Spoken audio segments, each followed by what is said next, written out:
Good evening and welcome to Poland Daily. I'm Nicholas Richardson and this is the news. This year marks the 20th anniversary of Poland's accession to NATO. The Supreme Commander of the Polish Army, the President of Poland, Andrzej Duda, met the Army's senior officers to discuss the state of combat readiness of the troops. The aim of the briefing was to define the direction of activity for the coming months and to provide a wrap-up of the implementation of last year's targets.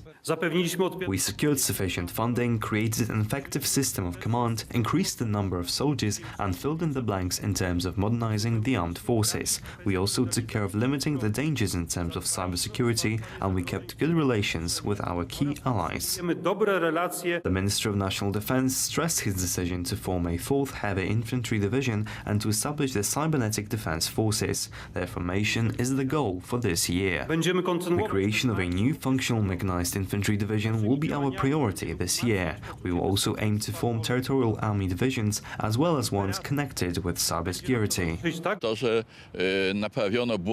The fact that the mistake of the previous government to dissolve the 1st Mechanized Division in Legionowo has been revoked is a good thing. Considering the strides that Russia is making, developing measures of preserving cybersecurity is also a good move looking forward.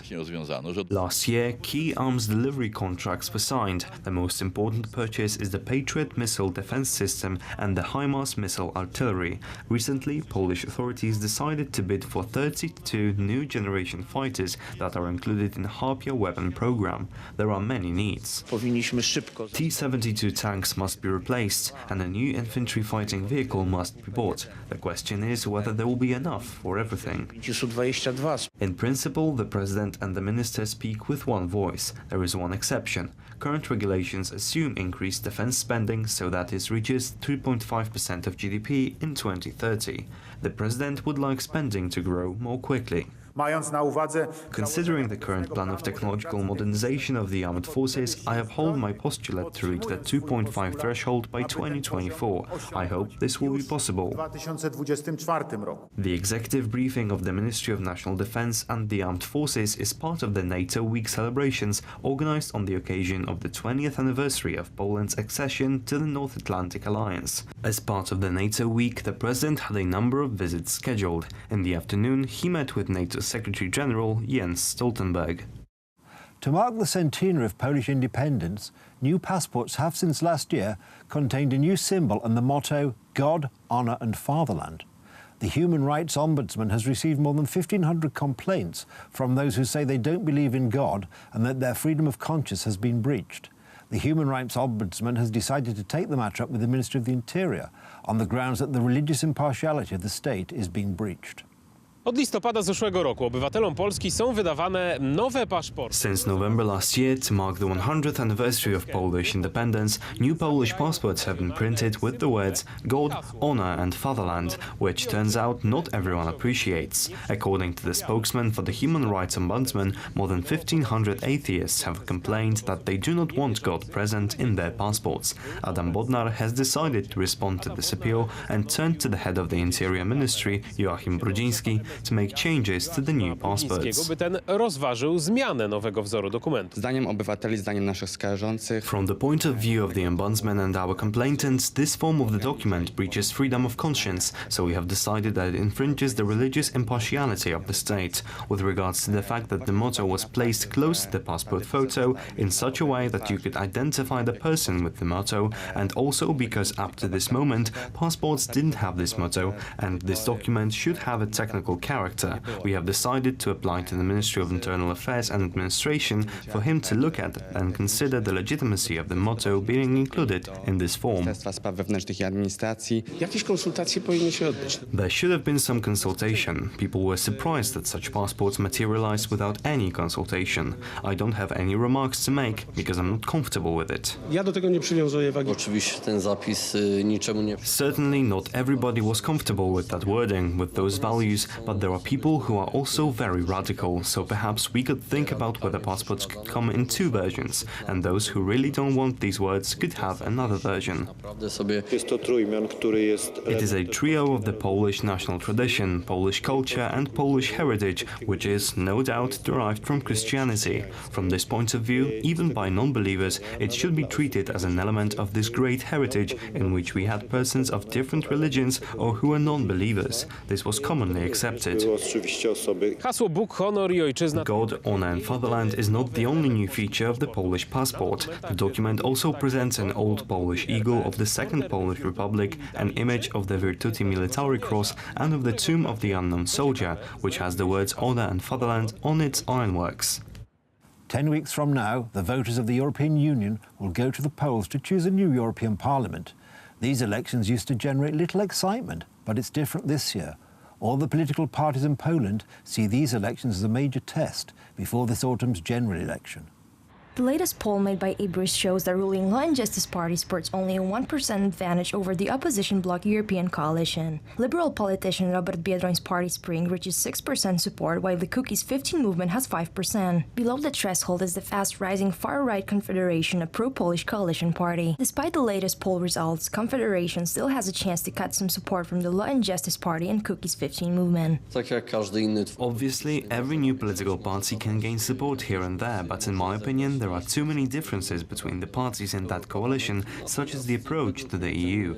Moreover, I think they had too many chiefs and too few Native Americans. In turn, MPs of the Civic Platform expect that such a small difference in the polls will soon tilt in favor of the European coalition and bring the party to the leading position. A year ago, these corridors witnessed the Law and Justice politicians who said things like, "We have no one to lose against, we will rule this country for multiple terms." Yet, after 1 year and many scandals such as KNF and Kaczyński's tapes, the list is a really long one and the situation is completely changed. It looks as though the Law and Justice Party not only has a decent competitor, but they might lose. Jacek Wilk says the real alternative for Law and Justice Party is the Confederation Party.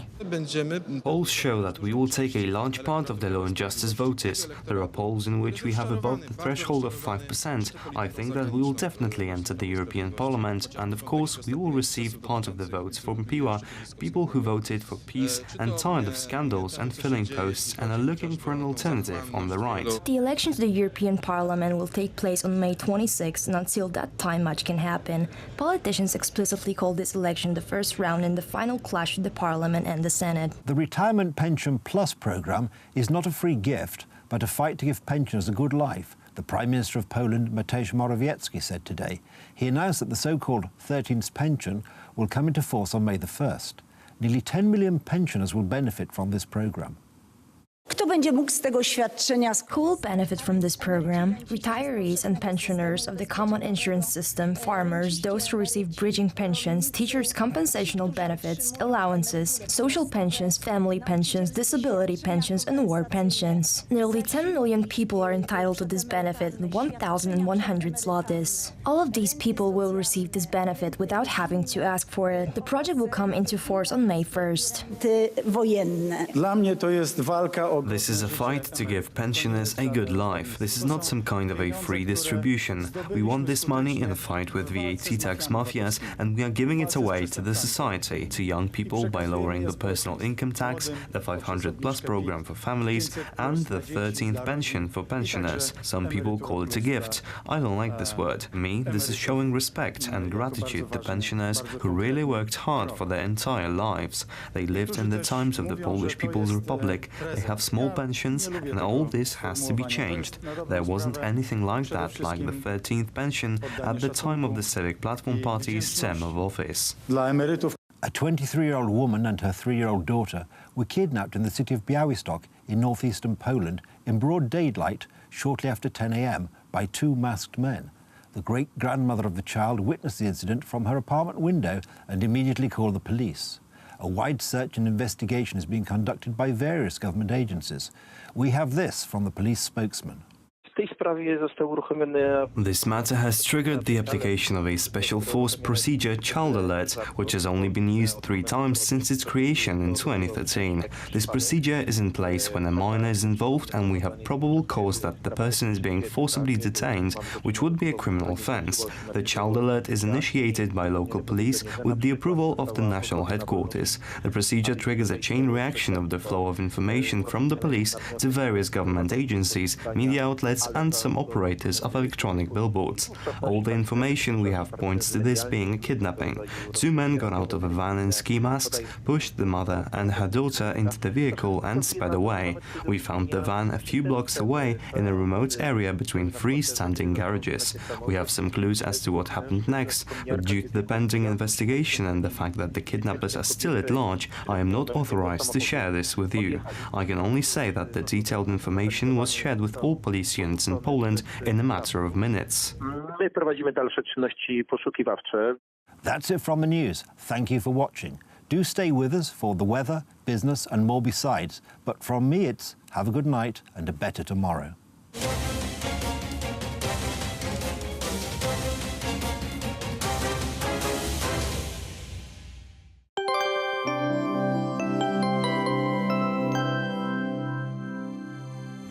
Good evening and welcome to Poland Daily Weather. Tonight the temperatures will vary from 8 degrees in the area of Rzeszów, Krakow and Wrocław down to 6 degrees in the area of Olsztyn as well as in the northeastern Białystok. Some showers are expected around Rzeszów. And now if we look at the map for tomorrow, we will see that the highest temperature will be 15 degrees in the area of Rzeszów, also nice and warm around Krakow as well as in Lublin, 14 degrees Celsius, 13 degrees in Warsaw, and the coolest will be the area of Szczecin and Koszalin. Some showers will appear there as well, also in Gdańsk, where we will see 9 degrees Celsius. In the next 3 days, we will have the highest temperature 12 degrees Celsius. In the upcoming days, the highest temperature will be 12 degrees Celsius in the southern parts of the country on Saturday. On Sunday, the highest temperature will be 10 degrees also in the south part of the country, 8 degrees in central Poland and the minimum of 7. On Monday, 10 degrees will be again the maximum and 4 degrees will be the minimum in the northwest. Showers will appear all over the country. This is all for tonight. Thank you.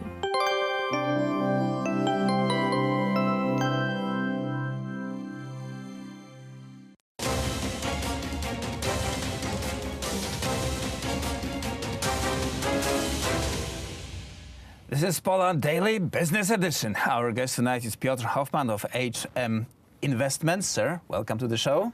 Welcome. Construction business is our topic for tonight. Construction business and developers are under stress in Poland because normally you deliver a house in 2-3 years, and the last 3 years we saw rapid growth of labor cost and material cost, so that means they are undercutting the profits. And what to do in such a situation, especially if Poland wants to build hundreds of thousands of apartment blocks on the reasonable price for its citizens. Yes, as you said, so we have the problem about the prices, about the prices of the land, about the prices of the construction, but still we have the problem about the law, about the situation on the Polish real estate so construction. The legal regulations may be a solution for the problem. One of them, because of course it must be everything going together without the correct new law implementation and without the new legal answer for the market, all the rest can't be running perfect. So the new implementation, the new law implementation, which we really need, it's how to cover the country, the area of the country with the master plans. It's very, very difficult for us as developers, as investors, the same for the commercial way as on the BGK end, so BGK real estate company way, that we don't have the master plan.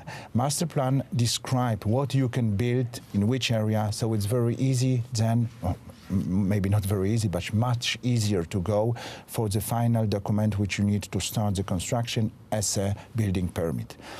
The land which is without master plan, you need to apply for the building condition. It's called in Polish administration language, it's warunki zabudowy. It's a very long process.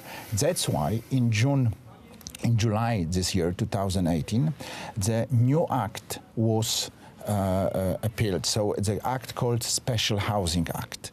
This act should help us as investors, I mean the commercial and the apartment plus investors, to run faster with the building permit, because building permit for the investor is some kind of a driving license for all of us. Without this document, we can't go further, we can't go for the construction, we can't apply for the financing to the bank or another financing institution for the finance, for the money, for the investment. So this Special Housing Act, I hope, will change some situation. It's quite modern, so it's just a couple of months running. We, as HM Invest, prepare now one land in Warsaw, which we will apply. We shall apply soon, I mean in 2-3 months, to the architectural department in Warsaw in this new housing, Special Housing Act regulation. So I hope we can say after this how really it runs, because we have to change. So this will streamline the process of getting the starting the construction, because especially on these areas where we don't have the master plan, or sometimes the master plan is completely old. It's, for example, now we see the areas developed in 1960s or 1970s. 1970s, it was for some factories area. Now it's already apartments areas, residential area. So it has to be changed. And another very important thing, which happens is this year and will start in January 2019, so next year, is an act which changed the perpetual usufruct for the right of the ownership for the old people who owns now the apartment. So it's very important, because in Poland it's maybe some kind of similar in England, because in England there is some special but it's perpetual not the ownership, but like conditional ownership. You now, own it, but you in fact you don't. Yes, but now it will be changed. So all apartments which are in apartments buildings, now this part of the land which belongs to the apartment, because as you can imagine you have the building built on some plot, so this part of the plot which belongs to the apartment now will be changed for the ownership. Very important, because it changed our position of the apartments owner. They will be now really owners, and as for the future, for the developers, for the project, it's changed as well, because then the ownership, it's much easier to apply for all this administration decision when you have only this perpetual usufruct. Sometimes it was, as a master plan described, that you must use it for, I don't know, factory or for some historical way, and now it's already changed, because all our cities changed in 25 years. Because it's living body and everything changed. And Poland is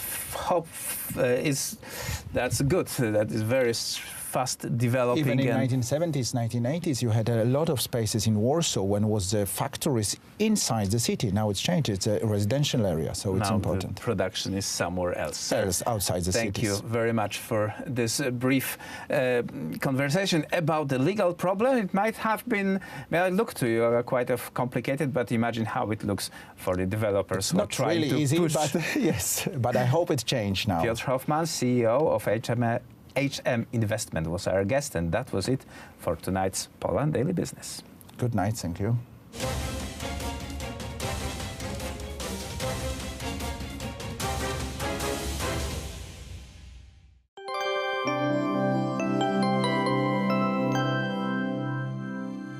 Good evening and welcome to Poland Daily Weather. Tonight the temperatures will vary from 8 degrees in the area of Rzeszów, Krakow and Wrocław down to 6 degrees in the area of Olsztyn, as well as in the northeast around Białystok. Some showers are expected around Rzeszów. And if we look at tomorrow, we will see that the highest temperature will be 15 degrees in the area of Rzeszów, also nice and warm around Krakow as well as in Lublin, 14 degrees Celsius, 13 degrees in Warsaw, and the coolest will be the area of Szczecin and Koszalin. Some showers will appear there as well, also in Gdańsk, where we will see 9 degrees Celsius. In the next 3 days, we will have the highest temperature 12 degrees Celsius. In the upcoming days, the highest temperature will be 12 degrees Celsius in the southern parts of the country on Saturday. On Sunday, the highest temperature will be 10 degrees also in the south part of the country, 8 degrees in central Poland, and the minimum of 7. On Monday, 10 degrees will be again the maximum, 4 degrees, and 4 degrees will be the minimum in the northwest. Showers will appear all over the country. This is all for tonight. Thank you.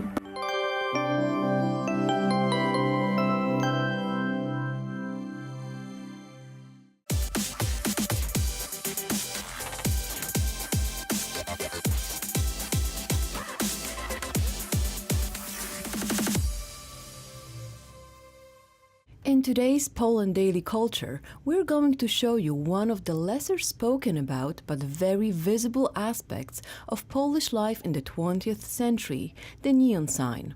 The Neon Museum in Warsaw is dedicated to the documentation and the preservation of Cold War-era neon signs and electrographic design.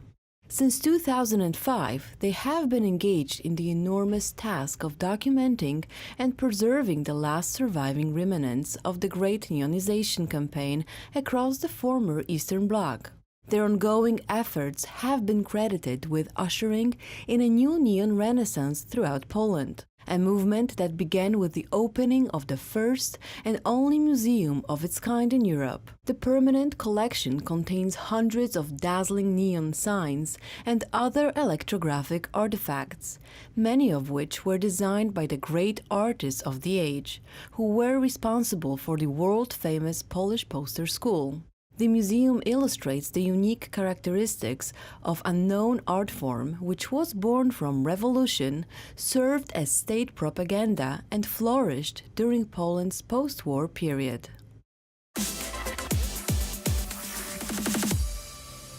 We're here at the Neon Museum in Warsaw, and I'm joined by the owner, Mr. Witold Urbanowicz.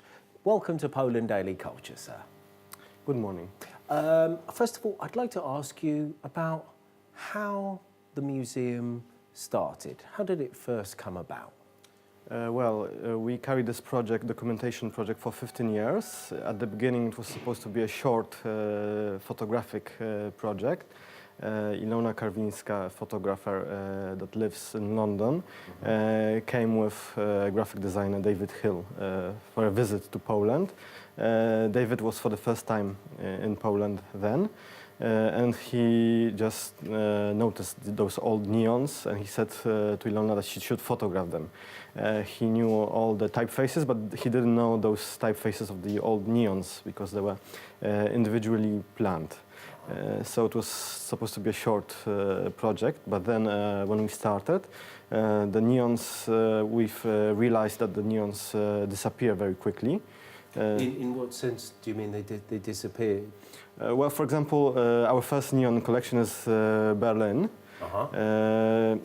It was on our list of the neons that we should photograph. When Ilona came with the camera, the neon was gone. The owners said that was old. The pigeons made a mess, and they took it down. So at the beginning, when it was only a documentary project, we started to collect the neons. When was this? Which year? That was 2005.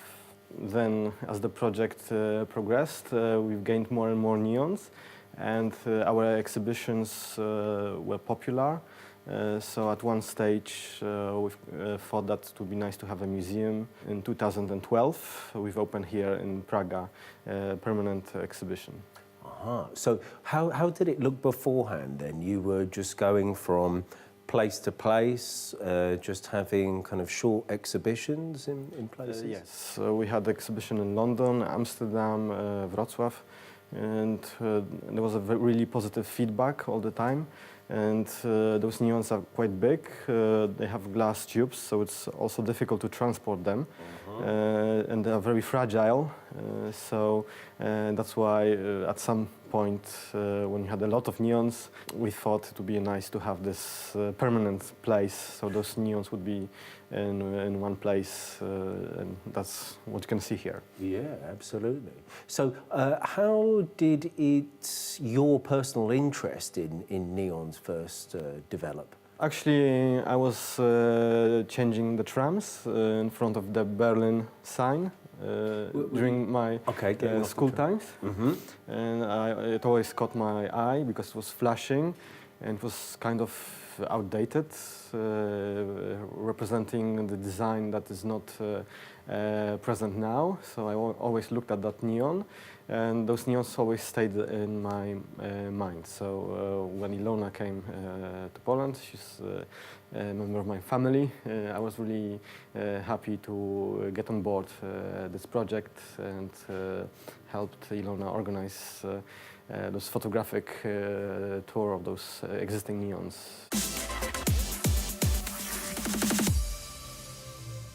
How is the sort of Polish neons, how do they differ from kind of European neighbours?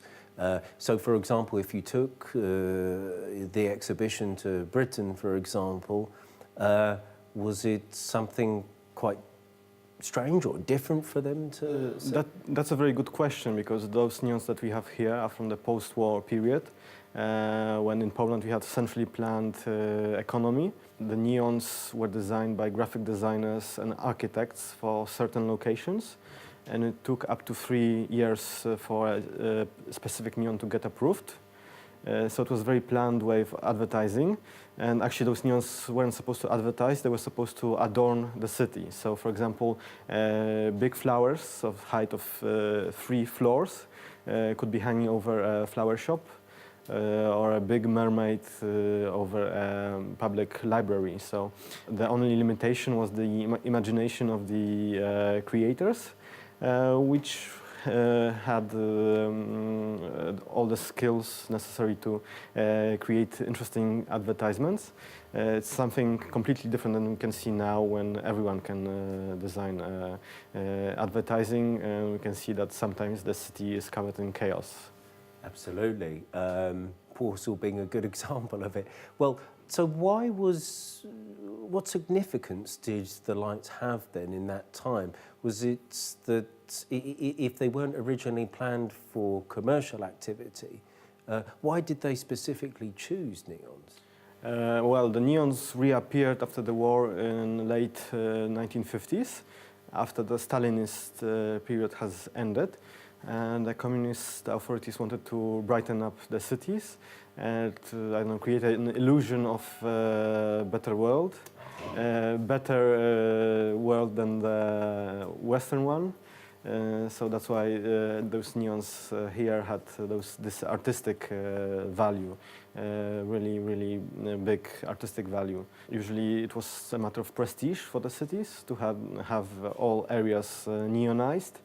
And it was certainly a centrally planned also process. So, for example, the authorities of a city decided to neonize the whole street, and then every single shop received a neon.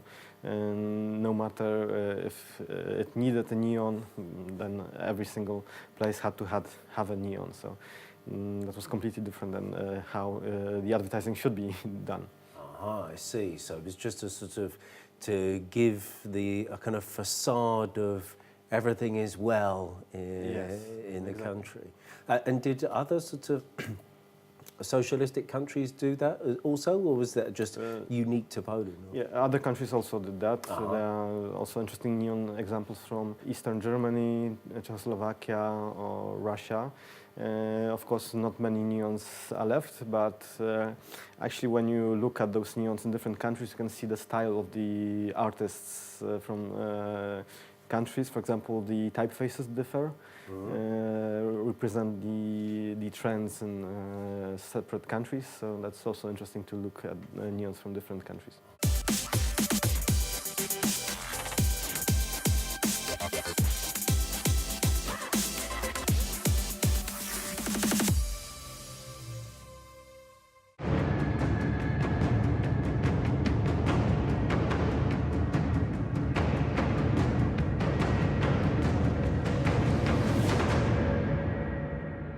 Ladies and gentlemen, we are here at the reenactment of one of the most historical battles that took place in Poland.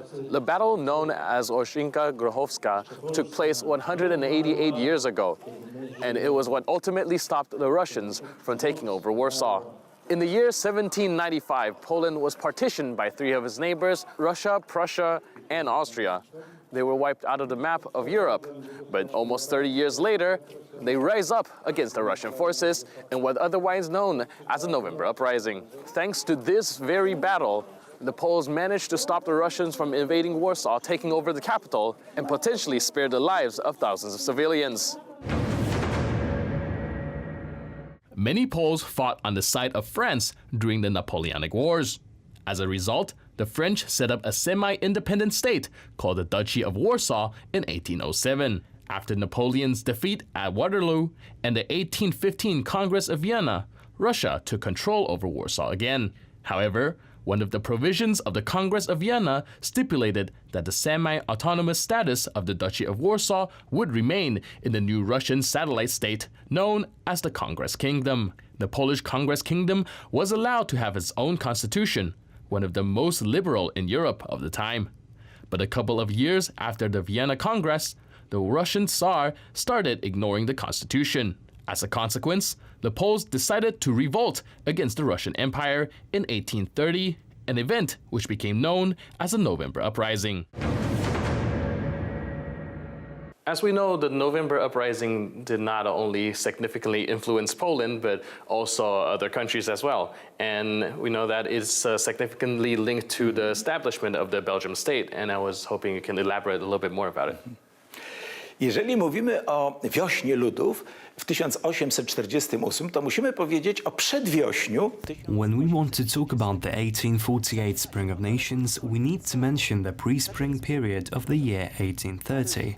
It began with the July Revolution in Paris. It lasted only 2 days. The Bourbon dynasty was overthrown and Louis-Philippe of the Orleans dynasty was made king. The revolution then moved to Brussels in August, completely by accident. A Paris theatre troupe came to Brussels to perform La Meute de Poésie, an opera with a beautiful song about freedom.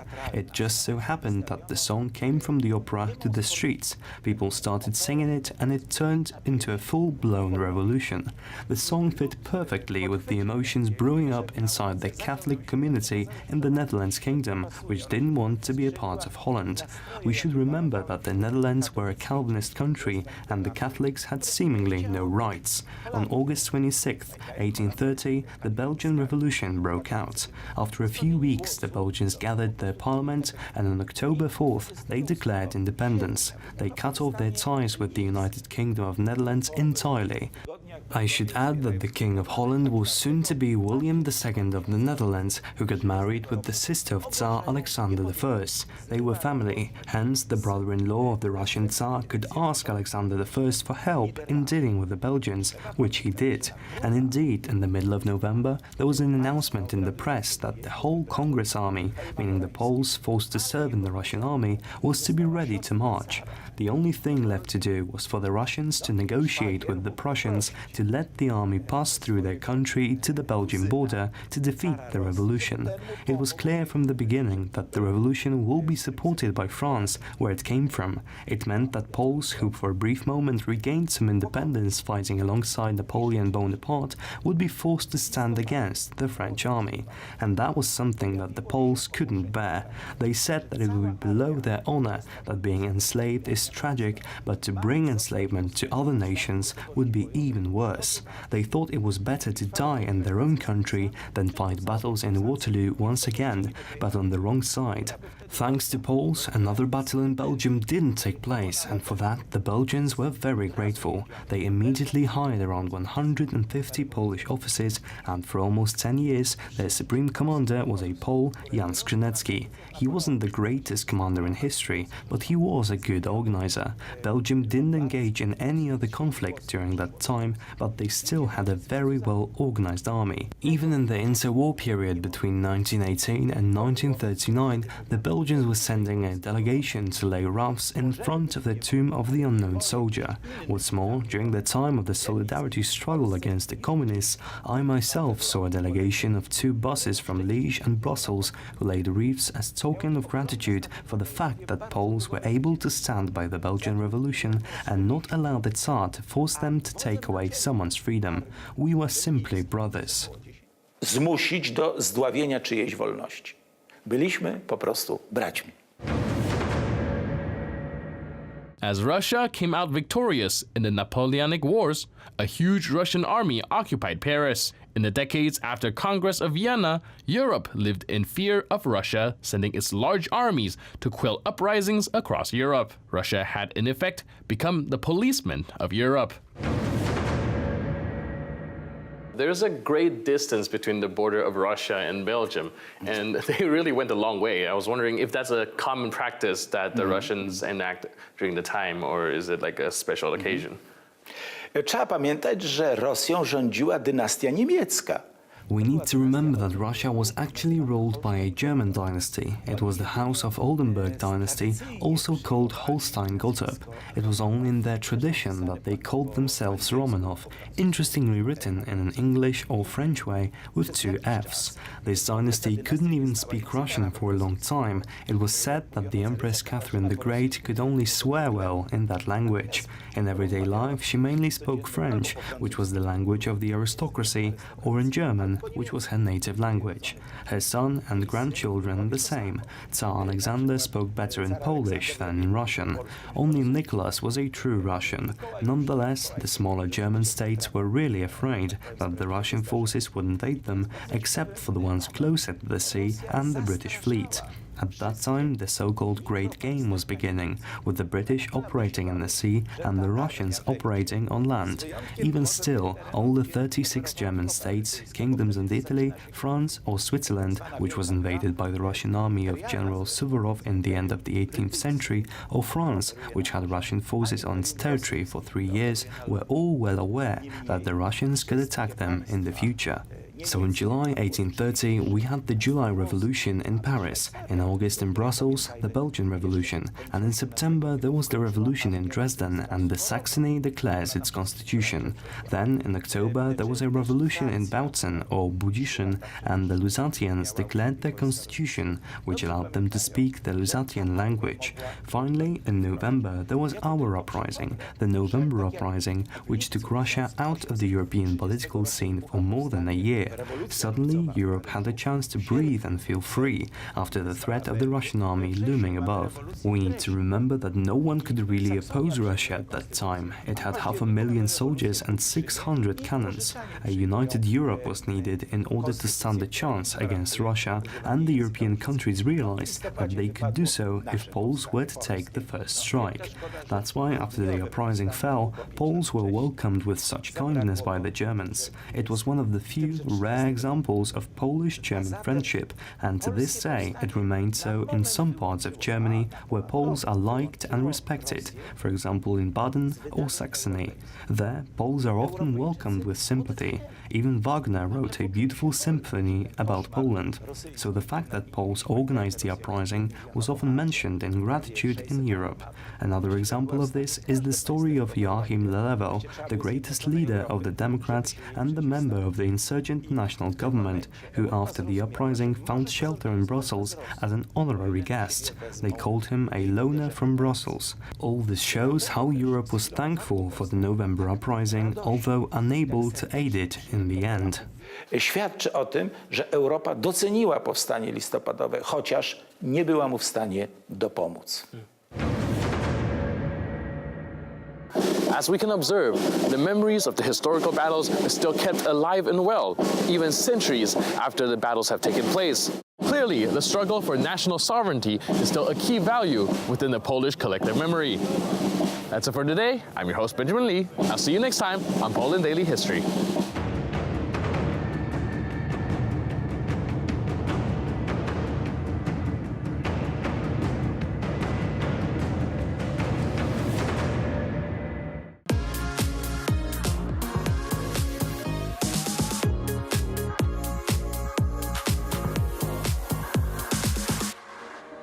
Hello and welcome back to Poland Daily Travel. We're glad you tuned in. Well, we're glad you're watching us on YouTube. Lots of stuff to see. Your best source for travel information about Poland. We'll be venturing forth soon to exciting sites around Poland and nearby. But today we're in Warsaw, and we're focusing on the Warsaw Old Town. We start at St. Anna's Church and talk about its significance and how Poland saved Europe twice. That's right, count it, twice. We'll be looking at some of the secrets of the Old Town, some of the stories and vignettes, and just two guys going for a walk on a sunny day.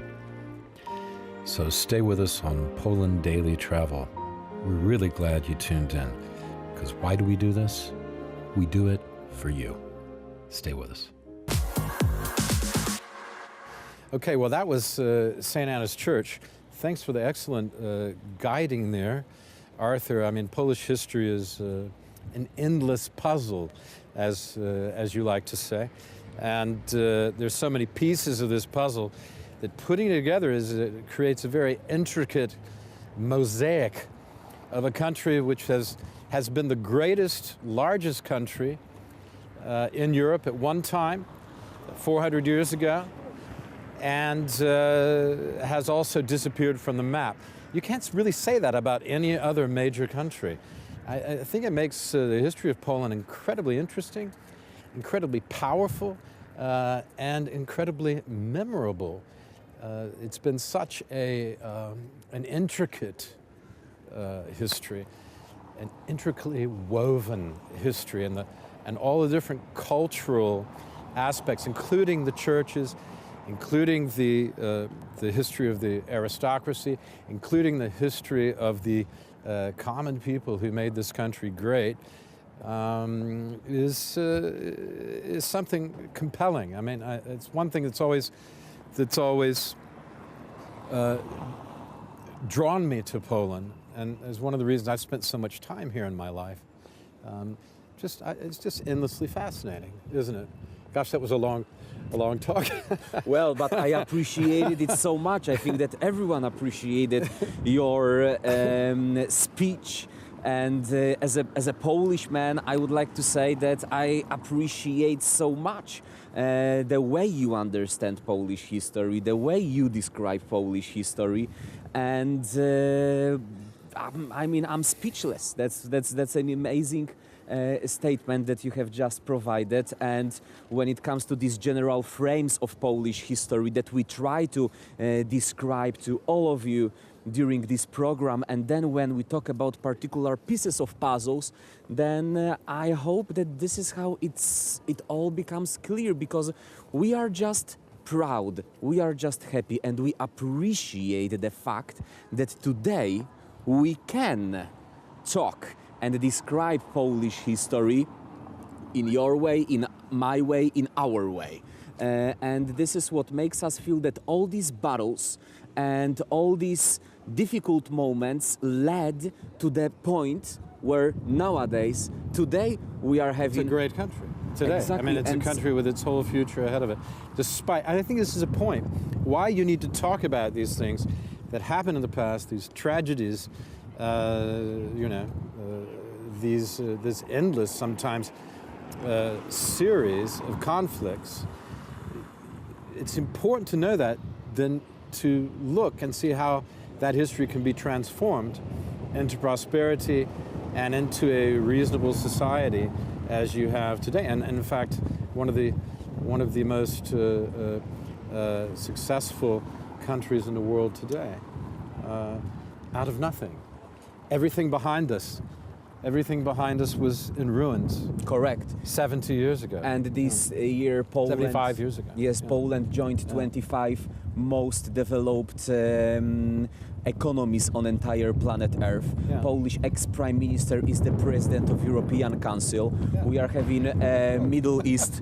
We are having this. We are having this little happy Polish girl running around, or maybe she's a tourist and she's so happy in here, and it's just what makes us happy. That's sweet. That you can, and we hold a big Middle East conference at the moment. Yeah. We are having actually, they've just had a huge conference. That's right. Just ended. You were taking Today. part in the helping to guide people and serving as support services. Correct. And we had the Vice President here from the United States, the Prime Minister of Israel, and various other people. And representatives of almost 60 countries were right in here in Warsaw. The conference took place in our national stadium that I will show you. But to their shame, no Germans. To their shame, they should have been here. Well, when it comes to European Union political point of view, it's a little bit different than they need to stop bullying Warsaw. US perspective. No, they bullied Warsaw enough. They need to stop. Germany needs to stop bullying Poland. That's it. Well, so actually we were given Sorry. No, that's okay. I mean, we are good with everything. We are happy that we can have this conversation and we can just talk it over. It's and fresh this is air, something of course. that we appreciate. Yeah. If something is okay, if someone is not okay, but we talk about it, as long as we talk about it, everything is cool. And that was the aim that we were trying to achieve for so many years. And this is what's happening right now at the moment in Warsaw, Poland, Europe. Hey. Yeah, and it just ended, and everybody's gone away. But we're still here. You know what? I want to go over and look at this Canaletto painting. They've got these amazing paintings, folks. They're in they're all along the road here, and you can see the 18th century views of Warsaw. And so I believe the one we're going to look at is going to show us the view behind us of the Old Town Square. So it's worth a look. This is not the original Canaletto. This was his nephew or something like that, I think. But he took the name Canaletto as well. Yes, and it is here, and that is the view. So let's see if we can have a go. Yes, come on. Right. So if you come and you see this, you can see that this particular view shows us the St. Anna Church that we just came out of, the Zygmunt Column, and these buildings, they were reconstructed, all from the 18th century. Only the difference is everybody here is dressed as from the 18th century, as they would have been, and you have coaches and horses and hay wagons, and you have a muddy street rather than a paved street, and you have elegant ladies and men in tri-cornered hats and the long frock coats of this time, and the knee breeches. It's all very late 18th century stuff. Amazing. 1774, the view from here to where we're going to be walking next, at least that direction. Bernardo Canaletto, though, had a little bit sense of humor. He liked to add something of his imagination. I bet that there was no man in here who was teaching a monkey how to ride a dog. These monkey things in Canaletto paintings are very popular, and he liked to add a little bit of monkey thing in his paintings. You can take a look at it. 27 out of 27 of his paintings survived World War II, and nowadays you can find them in the Royal Castle, down the Royal Route in Warsaw. You know, it's funny also, Arthur, is if you look at the weather in this, it's very similar to today. It's just the same. Yeah, it's very similar, sort of clouds in a smoky blue sky. Yeah. Okay, so let's take our carriage. Let's take our carriage. Lead them to the Royal Castle. And we'll take off. Okay, Poland Daily Travel. We're walking back to the old town. We're going to continue walking and talking. Stay with us. Poland Daily Travel with Will and Arthur.